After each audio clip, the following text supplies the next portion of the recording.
السلام علیکم ورحمۃ اللہ وبرکاتہ۔ تمام تعریفیں اللہ تعالیٰ کے لیے ہیں جس نے آسمان و زمین کو اکیلے پیدا کیا۔ وہ بڑی شان والا ہے، وہ بادشاہوں کا بادشاہ ہے، وہ وحدہ لا شریک ہے، اس کے سوا نہ کوئی عبادت کے لائق ہے، نہ کوئی کائنات میں پروردگار ہے۔ وہ تمام جہانوں کا پالنے والا ہے۔ بے شمار درود و سلام اور رحمت عالم محمد رسول اللہ صلی اللہ علیہ وآلہ وسلم پر، جنہیں اللہ تعالیٰ نے اپنا نبی اور رسول ہونے کا شرف عطا کیا، اور رحمتیں اور برکتیں ہوں اللہ کے تمام برگزیدہ یعنی نیک بندوں اور بندیوں پر۔ اللہ رب العالمین سورہ حامیم سجدہ 13 میں فرماتے ہیں، ان الذین قالوا ربنا اللہ ثم استقاموا تتنزل علیہم الملائکۃ الا تخافوا ولا تحزنوا وبشروا بالجنۃ التی کنتم توعدون۔ یقیناً وہ لوگ جو کہتے ہیں کہ ہمارا رب اللہ ہے، پھر وہ اس بات پر استقامت سے جمے رہتے ہیں، ایسے لوگوں پر فرشتوں کا نزول ہوتا ہے، اور وہ فرشتے کہتے ہیں کہ تم کوئی ڈر اور غم نہیں کرو، محسوس نہیں کرو، اور یہ فرشتے انہیں اس جنت کی خوشخبری دیتے ہیں جس کا اللہ نے ان سے وعدہ فرمایا ہے، اور وہ فرشتے یوں بھی کہتے ہیں، نحن اولیاؤکم فی الحیات الدنیا فی الآخرۃ ولکم فیہا ما تشتہی انفسکم ولکم فیہا ما تدعون نزلا من غفور رحیم۔ ہم دنیا کی زندگی میں بھی تمہارے رفیق یعنی دوست تھے، اور آخرت میں بھی تمہارے دوست ہیں، اور اس جنت میں وہ سب کچھ موجود ہے جس کو تمہارا دل چاہے۔ یہ میزبانی اللہ کی طرف سے ہے جو بڑا بخشنے والا اور مہربان ہے۔ ایک اور جگہ اللہ رب العالمین سورہ فجر میں فرماتے ہیں، یا ایتھا النفس المطمئنۃ ارجعی الی ربک راضیۃ مرضیہ فادخلی فی عبادی وادخلی جنتی۔ کہ یہ فرشتے حالت نزا میں یوں کہتے ہوئے حاضر ہوتے ہیں، اے اطمینان والی جان، نکل، اپنے رب کی طرف چل، تیرا رب آج تجھ سے راضی اور خوش ہے، اور داخل ہو میرے بندوں میں اور میری جنت میں۔ سبحان اللہ۔ اللہ رب العالمین ہمیں بھی ان لوگوں میں سے کر دے جن کو حالت نزا یعنی موت کے وقت فرشتے یہ خوشخبری دے۔ یہ کلام اللہ تعالیٰ کا فرشتوں کے ذریعے ہوتا ہے۔ فرشتے اپنے سے کچھ بھی نہیں کہتے، جب ہی کہتے ہیں فرشتے جب اللہ رب العالمین انہیں حکم کرتے ہیں، اور برے لوگوں کو فرشتے اس طرح ڈراتے اور مارتے ہیں۔ سورہ انعام میں 93 آیت ہے، وَلَوْ تَرَىٰ إِذِ الظَّالِمُونَ فِي غَمَرَاتِ الْمَوْتِ۔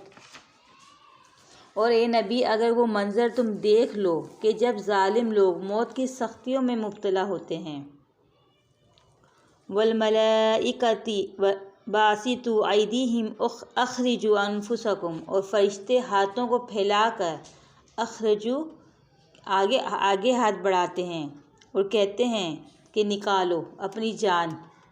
استغفر اللہ۔ الیوم تجزون عذاب الہون بما کنتم تقولون علی اللہ غیر الحق وکنتم عن آیاتہ تستکبرون۔ یہ سورہ انعام کی آیت نمبر 93 ہے۔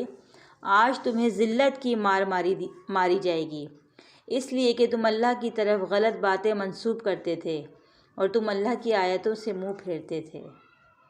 اسی طرح سورہ محمد میں ہے، فَكَيْفَ إِذَا تَوَفَّتْهُمُ الْمَلَائِکَةُ يَضْرِبُونَ وُجُوهَهُمْ وَأَدْبَارَهُمْ۔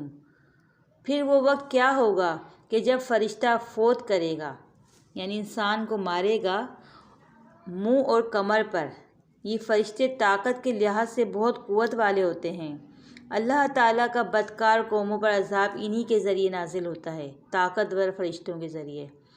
مثلاً قوم لوط پر جب عذاب کا وقت آیا تو انہی کے ذریعے آیا۔ قَالَ فَمَا خَطْبُكُمْ أَيُّهَا الْمُرْسَلُونَ قَالُوا إِنَّا أُرْسِلْنَا إِلَىٰ قَوْمٍ مُجْرِمِينَ۔ ابراہیم علیہ السلام نے فرشتوں سے کہا کہ تمہارا کیا ارادہ ہے؟ انہوں نے کہا کہ ہم مجرم لوگوں کی طرف بھیجے گئے ہیں۔ سورہ زاریات کی آیت نمبر 31 سے 32 ہے، لِنُرْسِلَ عَلَیہم حِجَارَةً مِّن طِین، تاکہ ہم ان پر پتھروں کی مار ماریں۔ فرشتے انسانی صورت میں بھی تشریف لائے تھے۔ کب؟ ابراہیم علیہ السلام کے گھر پر، جب قوم لوط کو عذاب دینا تھا۔ ابراہیم علیہ السلام کے گھر پر فرشتے انسانی صورت میں آئے، اور جناب لوط علیہ السلام کے پاس یہی فرشتے انسانی صورت میں بھی آئے تھے، یعنی قوم لوط ابراہیم علیہ السلام کے پاس بھی آئے تھے اور قوم لوط کو جب عذاب دینا تھا۔ حل اتاک حدیث ضعیف ابراہیم المکرمین، اے نبی کہ آپ کے پاس ابراہیم علیہ السلام کے مکرم مہمانوں کی خبر آئی؟ اذ دخلوا علیہ فقالوا سلاما قال سلام قوم منکرون، جب وہ ابراہیم علیہ السلام کے گھر داخل ہوئے تو انہوں نے سلام کیا۔ ابراہیم علیہ السلام نے بھی سلام کا جواب سلام سے دیا اور کہا کہ یہ اجنبی مہمان معلوم ہوتے ہیں کوئی، گویا وہ انہیں پہچان نہ سکے۔ کون؟ ابراہیم علیہ السلام۔ پھر انہوں نے کہا فراغ الی اہلہ فجاء بعجل سمین فقربہ الیہم قال الا تأکلون، پھر وہ اپنے گھر سے مہمانوں کے لیے بچھڑے کا تلا ہوا فرائی گوشت لے کر حاضر ہوئے اور کھانا مہمانوں کے قریب کیا اور کہا کھائیے، کھاتے کیوں نہیں ہیں؟ سورہ زاریات میں ہے فَأَوْجَسَ مِنْهُمْ خِیفَةً قَالُوا لَا تَخَفْ وَبَشِّرْهُ بِغُلَامٍ عَلِیمٍ۔ تو ابراہیم علیہ السلام اپنے دل میں ڈرے۔ مہمانوں نے کہا کہ آپ نہ ڈریں، اور انہیں ایک لڑکے کی بشارت دی جو علم والا ہوگا۔ اس طرح جناب زکریا علیہ السلام نے اپنے رب سے دعا کی کہ رب ھب لی من لدنک ذریۃ طیبہ، اے میرے رب مجھے خاص اپنی طرف سے پاس سے ایک پاکیزہ بیٹا عطا فرما۔ تو فرشتے نے بشارت دی فنادتہ الملائکۃ وہو قائم یصلی فی المحراب ان اللہ یبشرک بیحییٰ۔ پھر فرشتے نے پکارا، اس وقت وہ عبادت خانے میں نماز پڑھ رہے تھے، یقیناً اللہ تعالیٰ تمہیں ایک لڑکے کی جس کا نام یحییٰ ہوگا خوشخبری دیتا ہے۔ فرشتے لوگوں کو جہنم یا جنت میں داخل کریں گے۔ وَسِیقَ الَّذِینَ اتَّقَوْا رَبَّهُمْ إِلَى الْجَنَّةِ زُمَرًا، اور جب اللہ سے ڈرنے والوں کو فرشتے جنت کی طرف لے کے جائیں گے۔ وَسِیقَ الَّذِینَ كَفَرُوا إِلَى جَهَنَّمَ زُمَرًا، اور جب کافروں کو فرشتے جہنم کی طرف لے کے جائیں گے۔ جہنمی لوگ جہنم میں دوزخ کے دراغا یعنی فرشتوں سے کہیں گے وَقَالَ الَّذِينَ فِي النَّارِ لِخَزَنَتِهِ جَهَنَّمَ ادْعُوا رَبَّكُمْ يُخَفِّفُ عَنَّا يَوْمًا مِنَ الْعَذَابِ، اور لوگ جہنم میں دراغا یعنی جہنم سے کہیں گے کہ اپنے رب سے کہو کسی دن تو عذاب میں کمی کر دیا کریں۔ قَالُوا أَوَلَمْ تَكُ تَأْتِيكُمْ رُسُلُكُمْ بِالْبَيِّنَاتِ قَالُوا بَلَىٰ قَالُوا فَادْعُوا وَمَا دُعَاءُ الْكَافِرِينَ إِلَّا فِي ضَلَالٍ، فرشتے کہیں گے کہ کیا تمہارے پاس رسول نہیں آئے تھے؟ یہ لوگ کہیں گے کہ ہاں آئے تھے۔ تو فرشتے کہیں گے کہ تم ہی دعا کرو، اور کافروں کی دعا گمراہی ہے۔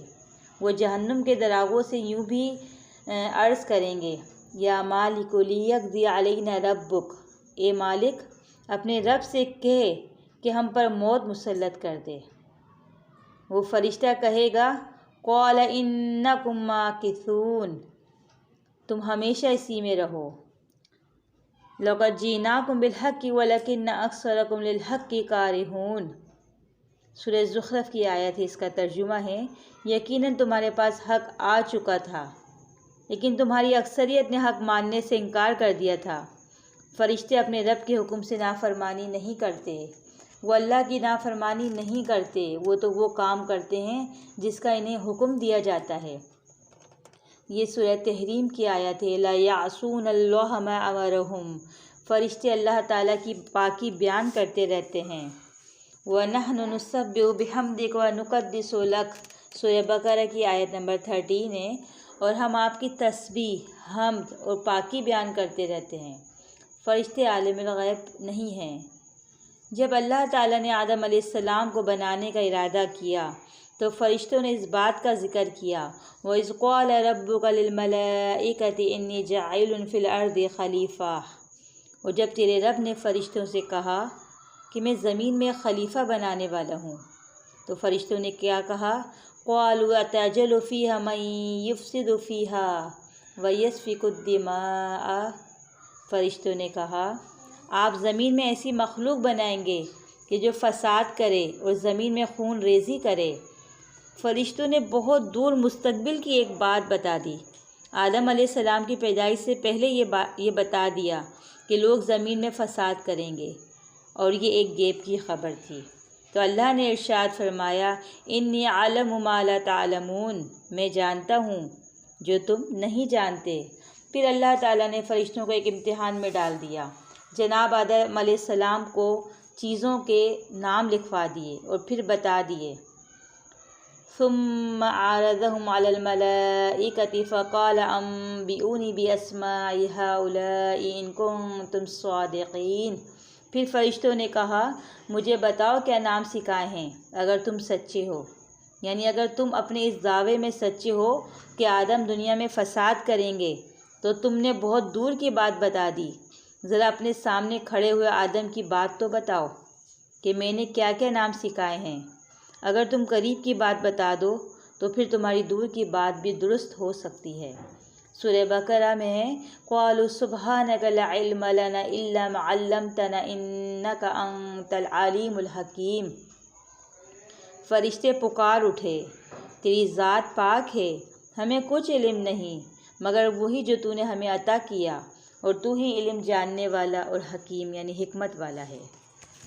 یعنی اے ہمارے مالک ہم غیب کی باتیں نہیں جانتے، تو نے ہی ہمیں یہ بتایا تھا کہ زمین کی مخلوق فسادی ہوگی۔ قال یا آدم انبئهم باسمائهم فلما انبأهم باسمائهم قال الم اقل لكم انی اعلم غیب السماوات والارض واعلم ما تبدون وما کنتم تکتمون۔ اللہ تعالیٰ نے کہا اے آدم ان کو ان ناموں کی خبر دے دو۔ پھر جب ان ناموں کی خبر آدم علیہ السلام نے فرشتوں کو دے دی تو پھر اللہ تعالیٰ نے کہا کہ اے فرشتوں کیا میں نے تمہیں نہیں کہا تھا کہ زمین و آسمان کے تمام غیبوں کو جانتا ہوں میں، اور میں تو تمہارے کھلے اور ڈھکے جو تم ظاہر کرتے ہو اور جو تم چھپاتے ہو سبھی کو جانتا ہوں۔ معلوم ہوا کہ اللہ کے مقرب فرشتے بھی علم غیب نہیں رکھتے۔ جبرائیل علیہ السلام نے آپ صلی اللہ علیہ وآلہ وسلم سے سوال کیا متی الساعہ، قیامت کب آئے گی؟ تو آپ صلی اللہ علیہ وآلہ وسلم نے فرمایا یہ بات تو وہ ہے کہ اسے اللہ کے سوا کوئی نہیں جانتا۔ پھر آپ نے سورہ لقمان کی آخری آیت کی تلاوت کی، بخاری و مسلم ہے ان اللہ عندہ علم الساعہ، قیامت کا علم صرف اللہ کے پاس ہے۔ الحمدللہ آج ہم نے فرشتوں کے بارے میں قرآنی آیات سے سمجھا کہ فرشتے کیسی مخلوق ہے، اور فرشتے انسانی روپ میں کہاں تشریف لائے، اور فرشتوں کا کام کیا ہے۔ فرشتے دنیا میں بھی انسان کے رفیق ہوتے ہیں اور آخرت میں بھی اچھے لوگوں کے ساتھ فرشتے ہوتے ہیں اور برے لوگوں کے ساتھ برا برتاؤ کرتے ہیں۔ فرشتے سب کے ساتھ یعنی اچھے اور برے سب کے ساتھ ہوتے ہیں۔ جنت میں بھی یعنی انسان جب داخل ہوگا تو وہ اللہ کے حکم سے سلام کہیں گے۔ تو یہ فرشتوں کی تعداد کسی کو نہیں پتہ کہ فرشتے کتنے ہیں، تو یہ جو ہمیں اس پر ایمان لانا بہت ضروری ہے۔ السلام علیکم ورحمۃ اللہ۔